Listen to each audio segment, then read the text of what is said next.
In this video, I'll show you how to create a quick poll in Microsoft Teams. Creating a quick poll in Teams is a handy way to get fast feedback from your coworkers without leaving the conversation. Microsoft's current support page says you can create a poll directly from the Compose area in Teams by using the Polls app. In some organizations, you may need to open Actions and Apps first, and if Polls is not already visible, you can search for it or add it from the apps list. First, open Microsoft Teams and go to the chat or channel where you want to post the poll. Click inside the message box so the Compose tools appear, then select Actions and Apps on the right side of the Compose box. From there, choose Polls.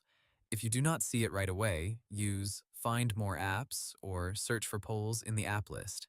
Microsoft also notes that Teams features can vary a little by version, so the wording may look slightly different on your screen.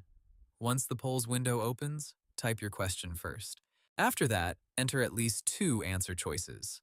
Microsoft says polls can suggest answer options for you, but you can also type your own choices manually.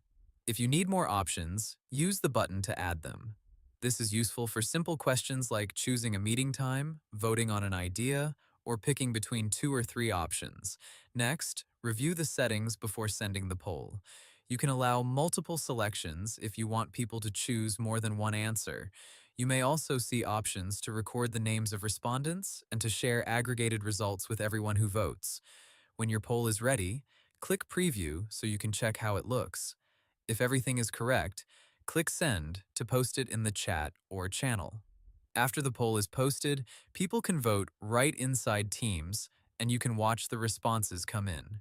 If you are using Teams on mobile, Microsoft says you can tap the menu under the message box, open the poll app, create your question and answers, preview it, and then send it from there. That's how to create a quick poll in Microsoft Teams. Hope the tutorial was helpful. Subscribe to my channel and see you in the next video.